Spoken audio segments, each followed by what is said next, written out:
Hey, and welcome to episode number 114 of the Brave Widow Show.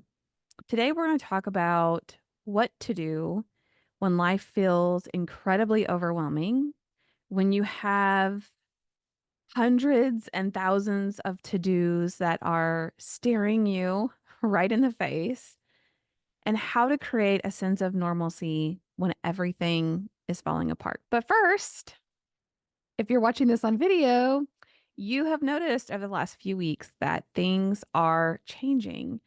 And so I wanted to share a few life updates with you. Some of you may recall that I shared previously in October, I'm going to be speaking at the National Funeral Directors Association, their international annual conference and expo in New Orleans, which is amazing. I'm going to be able to speak at this conference, and what I am presenting is called Beyond the Service. Now, what do I do? And the whole premise of this presentation came from a funeral home who actually approached me and said, "Hey, we love your content. We love what you're putting out there in the world. And we think more funeral homes need to be exposed to this." Because in many cases, we may have a widow or a widower who comes back to the funeral home the next day, the next week, and they ask, "Well, what am I supposed to do now?" And in many cases, we don't have the answer. So, because of that one conversation and interaction, I have the amazing privilege. I pitched to speak at this convention. Somehow, by the grace of God, they accepted me, and I'm going to be going there to speak to potentially thousands of attendees that are going to be present in New Orleans. So I'm super excited. And I'm doing a modified version of that because several of you have come to me with concerns and frustrations with maybe your church or your employer or your friends and family or people in different support groups who just they don't get it.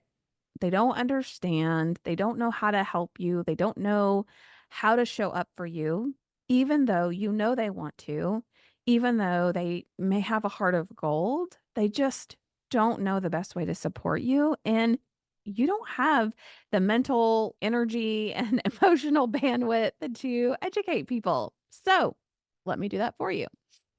Over the next few weeks, I'm going to be hosting a version of this presentation that is meant to help educate the people around you or the people in your community on how to best support widows. Our first presentation is actually going to be today. If you're listening live to the podcast, it comes out today, Tuesday, September 10th, and it runs from 11 to 12:30 p.m. Central Time.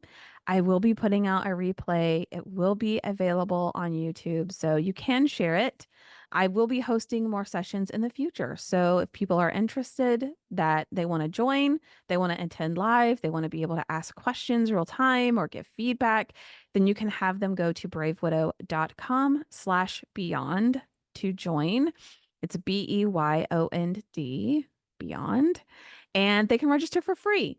It truly is just meant as a way to help educate people around you on what they can do to best support you in your journey and widows and grievers that they may come across in the future.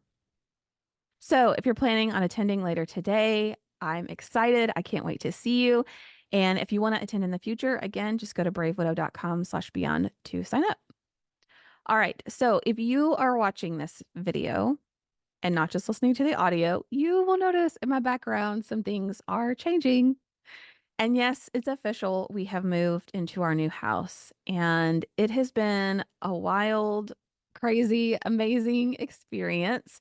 And for some reason, I thought it would be perfectly fine to move to a house on the exact same week that I needed to stage and photograph the old house to sell, that I needed to attend a 3-day live certification program through John Maxwell, that my kids will be starting school that same week and having to change bus routes midweek on the day that we actually got moved, and still support all of my one-on-one coaching clients and the Brave Widow community.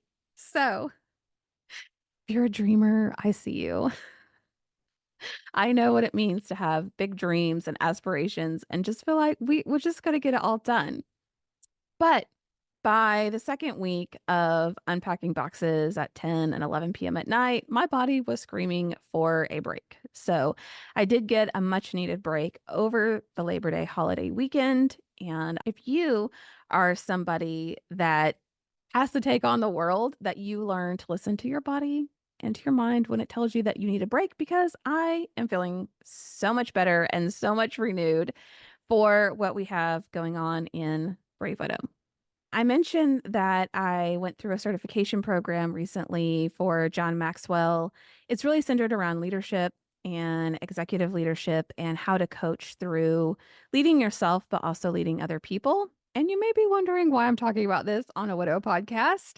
But the reason I want to bring it up is that I really have done a lot of reflection into different coaching packages that I offer, how I make things accessible for you, for people who want to learn, for people who want to grow, for people that want to heal. And I have been revamping my schedule and opening up some availability for some additional one on one coaching to support people in that more intimate, private setting. So, if coaching has been on your mind, if it's been something that you've been thinking about, this is actually an amazing time to sign up for a 3-month one on one coaching package with me. Just think about, here we are, practically the middle of September. 3 months from now would be just before Christmas. And think about how much further along that you could be before Christmas of this year. Christmas, people, is going to be here before we know it.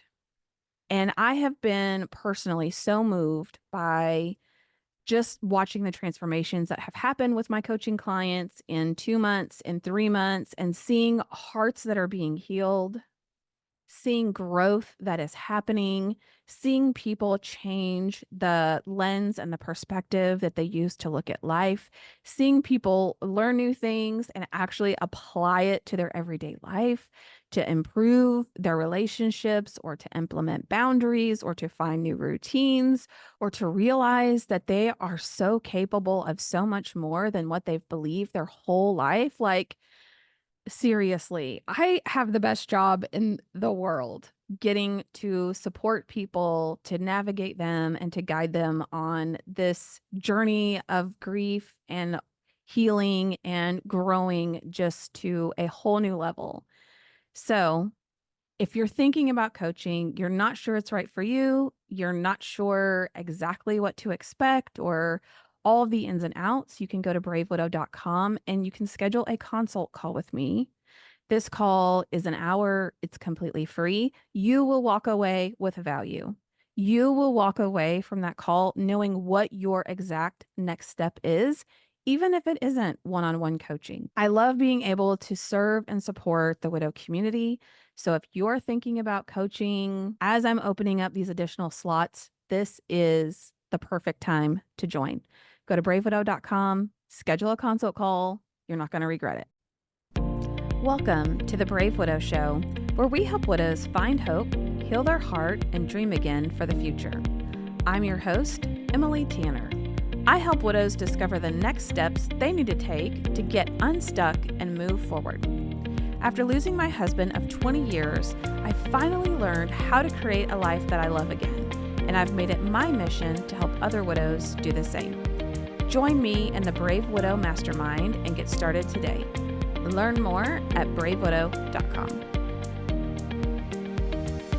All right, so this week is week 3 in the Brave Widow Mastermind, and I am walking our masterminders through the different stages of widowhood and the different systems, blueprints, programs, tools, strategies, all the things that I use that has helped me on my journey through grief and to healing, and things that I use with my one-on-one clients and that has helped other widows in being able to move forward on their journey through grief and beyond grief.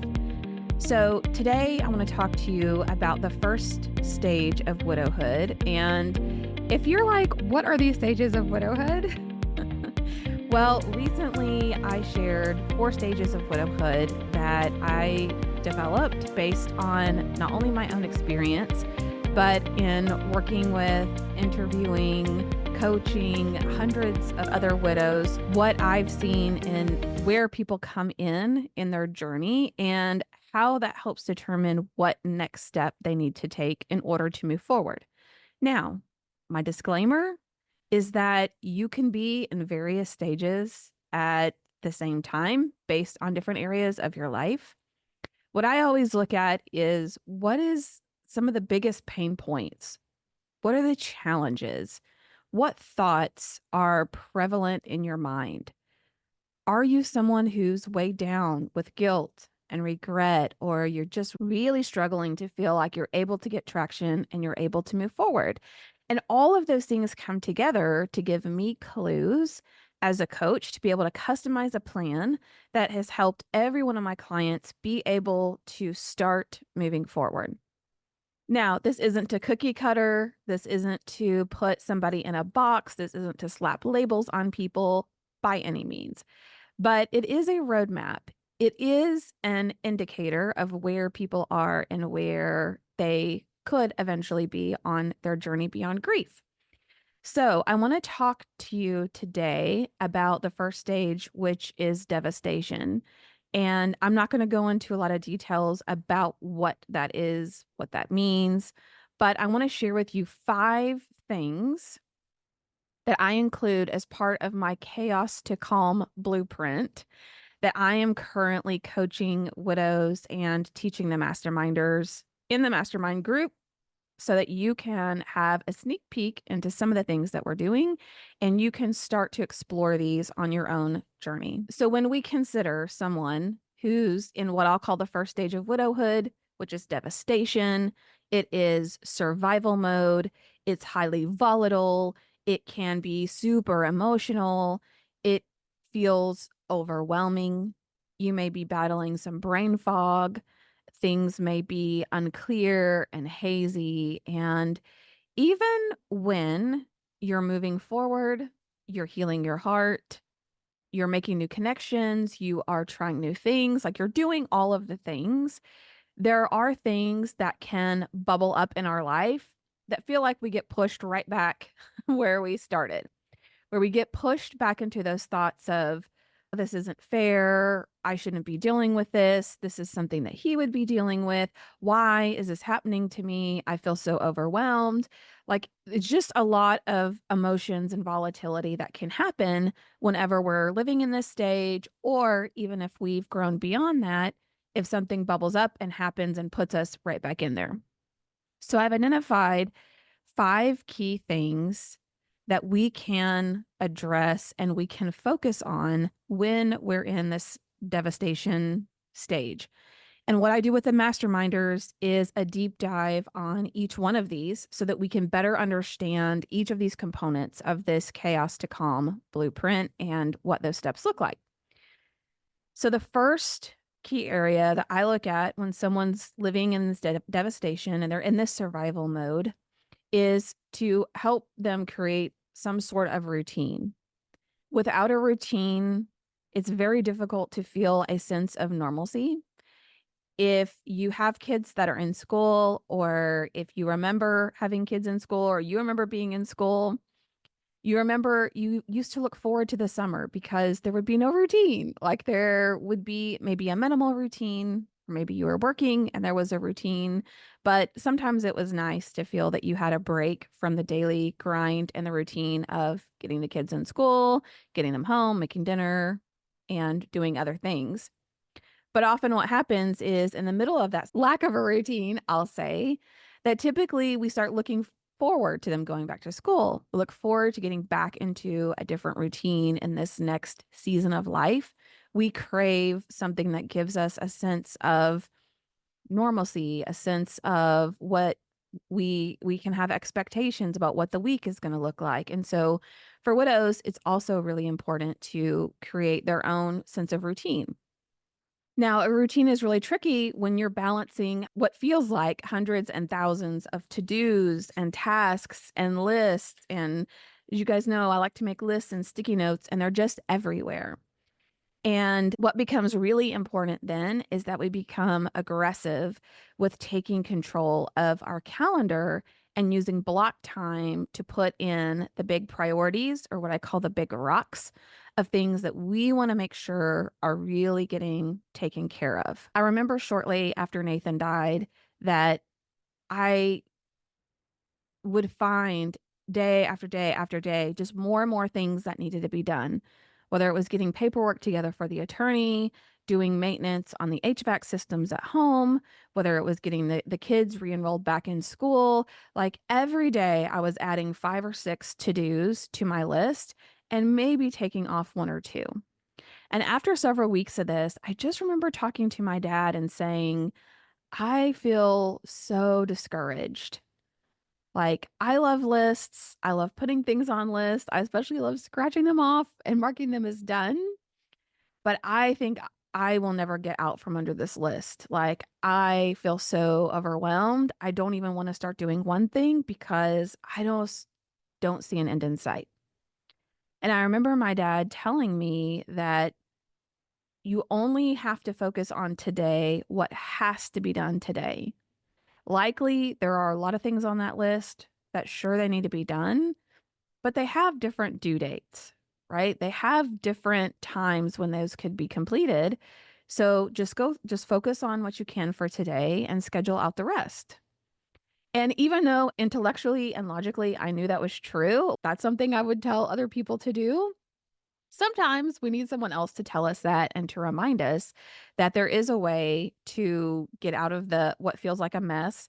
There is a way to climb out of the pit of all the to-dos and the projects and to actually see those begin to be completed. So, one of the things that we did in the mastermind this week is I had each of our masterminders go through and write down what I call all of their big rocks. Write down all of the projects and the to-dos that maybe you've been putting off or you just can't seem to find time to get those done. These may be projects around the house. It may be things with finances. It may be something that you keep telling yourself you want to do, but for whatever reason, it just doesn't get done. Write all of those down. What I find for me, what I find that's really helpful for me is when I know that I have priorities and tasks and projects that need to get done, I put it on my calendar just like it's a doctor's appointment or just like it's an appointment with someone that I really don't want to cancel, or in my mind, tell myself that I can't cancel. What that allows me to do is it allows my mind to quiet down. I don't worry that I've got all these tasks out there somewhere that need to be done, and I'm not going to remember when I'm going to get them done. I need to remember to call about that thing or check up on this. But in my mind, it's calmer and quieter because it's on a calendar. I know when it's going to get done. The second thing is that it gives me visibility in knowing that if I have to reschedule, if I have to move it, if something comes up, I haven't just lost sight of the fact that it needs to be done. I can see it on my calendar and I can move it over. And then third, it actually blocks my calendar so I can get that done. I will even block my calendar for things like I need to call and make an appointment. Maybe it's a dentist appointment for the kids. Maybe it's for them to go take their driver's test. Whatever it is, just the fact of I need to call someone, I need to send an email, I need to fill out some forms, whatever it is, I put it on my calendar like an appointment so that I know when it's going to be done. I maintain visibility to it, and I actually have the time blocked off to get it done. In the mastermind session this week, we also worked on identifying all of the things that are important to us. Maybe it's relationships that we want to cultivate or new relationships that we want to create and that we want to connect with people. Maybe it's holidays. We have lots of holidays coming up. Everyone was encouraged to write down not only the holidays that are coming up, but all the things that happen around the holidays. Things like needing to prepare to buy gifts for Christmas or go shopping for that Thanksgiving dinner. Or maybe you decide to skip a holiday altogether and take a trip or do something totally different. But having the time even blocked out on your calendar to be able to plan that or to be able to decide or to hash out options with a friend or a family member, just having that time blocked out is really helpful. We also worked on other categories of those big rocks or big priorities, things like self-care, exercise, hobbies, travel, all of the things that sometimes gnaw in the back of our minds that we know we want to do or that we would like to see happen. But sometimes we just let time go by and realize we still haven't got around to planning that thing, planning that lunch, planning that trip, getting organized and ready for the trip. All of these things that are important to us sometimes just end up being on the back burner much longer than needed. In the mastermind, we work on identifying our big priorities and our big rocks so that we know what's important to us that we don't want to lose visibility to, so that we can start putting them on our calendar. And then we also take time to create our dream schedule. So, what do you want every hour that you're awake of every day on a typical week to look like? What hours are you spending with friends, at work, at school, volunteering, managing projects around the house, doing hobbies or things that you enjoy? How are you actually spending your time versus how you want to spend your time?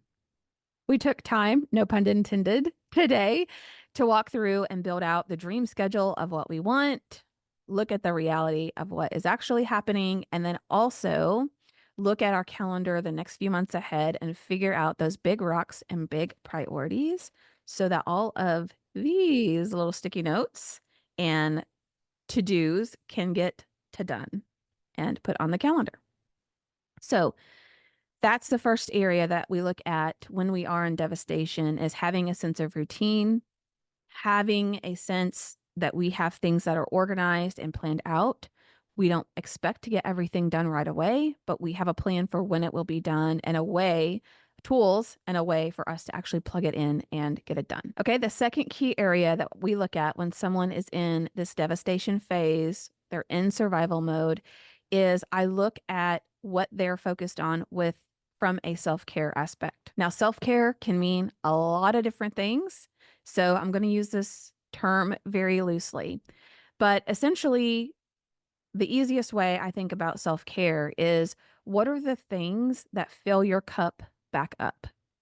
What are the things that help you feel renewed, refreshed, re energized, ready to tackle that next day? Those are the things that would fall in the self care bucket. A lot of times people think, oh, that's a massage. It's getting my nails done. It's being pampered. Yes, it can be those things, especially if those things are meaningful to you and they've been part of your experience in life in your self-care. It also could just be the luxury of reading a book, going to the movies, engaging in a hobby, learning something new, traveling, or going to a place that you've always wanted to go. Self care really can be a lot of different things. And what I tend to experience and what I tend to notice other widows experience is that when we don't make the time to plug in things and priorities for us that help us feel refreshed and renewed and re-energized, then we quickly can become irritable, bitter, cynical, and resentful. I see a lot of this with widows and women because for whatever reason, we tend to have a lot of shoulds that live in our mind and a lot of shoulds that tell us, well, we should put other people first, or my kids should come first, or those are my siblings. I should do something for them, or I should be there for other people. And we tend to think like I should do and do and do and do and do for other people before I focus on myself because that's just selfish, or other things are more important than me. One of my coaching clients, she's not the only one, but one of them, one of her struggles is finding time to exercise, finding time to just do meditation and deep breathing. And her challenge is that everything else feels more important. The laundry feels more important. Putting away the groceries feels more important. It feels lazy or selfish for her to do things that are for her. But when we don't do these things that help us feel refreshed, energized, meaningful, then we don't show up as our best selves for other people. And so there are times I would tell my kids, especially in those days of grieving, like, hey, I'm going to go lay down for an hour. I just need some mom time. If you want me to be a whole, like, functioning adult, I need some time to myself. Otherwise, I'm going to be a little bit irritable and cranky, and then nobody's going to be having a good time. And as long as that communication's there, I never had any issues with needing a little break or finding some time for myself. So, if you're feeling burnt out, you're feeling overwhelmed, you're feeling stressed, number one, look at your routine, look at what projects and to-dos and tasks you have that just need to be organized and scheduled. And number two, look at where you are with self-care and in doing things that reinvigorate you and refresh you. All right, the third area that we look at when someone is in this devastation survival mode is just simply categorized as help. So, what help and resources does a widow have with managing life and day-to-day tasks, with having a board of advisors or a pool of people to ask, like, hey, my roof is leaking, who should I call? Hey, this estimate came in at this amount. Is that a good amount? Someone asked, how often are my tires on my car supposed to be rotated? Like, I didn't think about any of that before. And so widows just really need a strong support system of help, not only just like living day to day life, getting groceries, taking care of things, maybe having someone to help watch the kids, but also help from a decision making process, a mentoring process, someone who's there for them, who's just going to sit in the mud and the sadness with them. Having those resources and having a sense that there is help around you when you need it is the third area that I look at. This is typically an area as widows that we have to proactively build. Our social circle tends to disappear or evaporate, or maybe it never even really existed. So these are connections that we have to form, relationships that need to be developed. And ideally, those things come together before we need the help. But if not, there are ways we have of navigating that. All right, number four, the fourth area that I look at when someone is in this devastation and survival mode is emotional healing. So, emotional healing can come in many ways. This might be counseling, it could be coaching, it could be support groups, it could be like a widow camp or a widow type event. It could be just sitting in your feelings and naming them and processing them and just looking them dead in the face.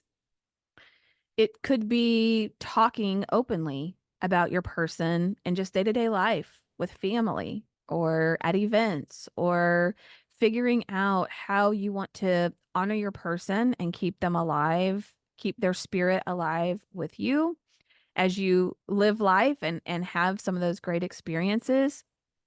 But emotional healing is really important. And in most cases, in one-on-one coaching, this is where we start. You guys have heard me talk a lot about grief recovery method. It's one of my favorite tools to use with widows as far as being able to heal your heart, because you learn so many tools to navigate grief.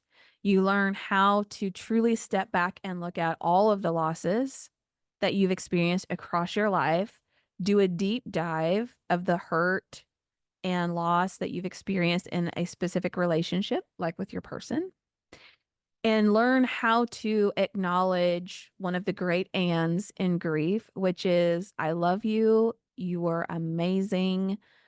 We had a wonderful marriage, and I was hurt by things in our relationship. I'm in sorrow because I'm grieving our unmet dreams and hopes and expectations for the future. Or it may be a totally different combination of, we were married and there were things about our relationship that I enjoyed and that I will miss. And my life is a lot calmer now and easier now. And I don't miss the fact that you're not here. And I'm just going to pause there for a moment, because there are so many of you who are afraid to say those words out loud, who diminish your grief because it feels bad or it feels wrong to say. So through grief recovery method, through coaching, we learn how to embrace two dynamics that normally in our mind are polar opposites or very different. But going through emotional healing, learning thought models, learning how to embrace these very complex emotions and experiences are all really important in this devastation phase. And this is often an area where there's opportunity.